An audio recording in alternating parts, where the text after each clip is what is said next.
So standardization is great, but when the rubber meets the road, once those plans are in place, how do you ensure that they're being implemented properly? A lot of people in my career have done exercises that they are checking a box, right? We did our tabletop exercise, or we did this exercise, and they were all designed for success. Well, you don't learn anything from success, right? The objective of an exercise is to test the capacity and strength of the plan and identify where there are gaps, right? We want to break the plan while we're in a peacetime, if you will, environment or a non-threatening environment, so that we understand where potential gaps are. We do that through that, not only the exercise and the test or a real event, but through our after action process. And one of the key questions we ask our staff during that process is, was there a policy or a procedure written by headquarters that was unexecutable, or it prevented you from doing something? And so we get that input back, and we build that into an active after action thing where we designate people to take lead on improvements or those types of things. You've got to involve those that are executing in the decision making and the plan development if you want to be successful. If you just write plans and throw them out there, you're going to fail.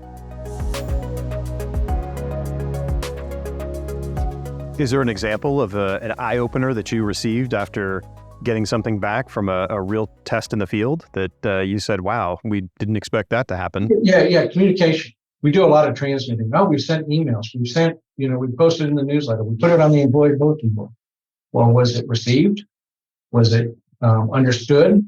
Did they have a chance to question and fully then understand it? So we've got to do a better job of communication. And I saw that early in this, is that we had transmitted stuff. We had some acknowledgement of receipt, but we never checked that understanding of the process and the procedures. And so now that's a clear thing that we're trying to institute, not only in the preparedness phase, but early in the response phase of communicating, not just transmitting information. I think that's a huge piece of advice and a great lesson learned. A lot of people don't think that communication is critical during emergencies, but if you think of one time where communication is absolutely vital, it's when nothing's going according to plan and there's some emergency happening. You have to be able to communicate before, during, and after constantly. Yes, and it's communicate. So it's not just transmit, but it's receiving the message, understanding the message, and then being able to take the action.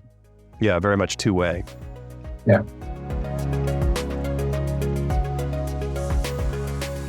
So you've coordinated recovery efforts for a number of major events over the years, such as the Ebola crisis, Hurricane Harvey, Deepwater Horizon, and Texas wildfires. So how did these experiences inform your approach to emergency management?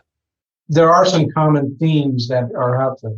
A lot of it comes into that communication, coordination, and collaboration, right? And those are kind of the 3 C's of emergency management. During Hurricane Harvey, we actually added 4 more.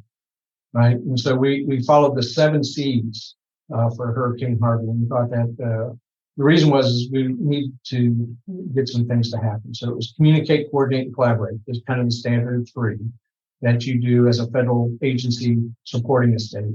But then we wanted to do it with compassion, competency, and we wanted to be consistent. Well, that's 6. The last one is completing actions. One of the things I found in a lot of events, and you find this in any industry, is you put out direction, you put out this, but do you actually complete the event, right? Do you complete the action so that you can go back through the process one more time? So it's really following through on that final C of completing actions to be able to start the process again. These large, complex events, if you can manage those 7 items, you can be successful.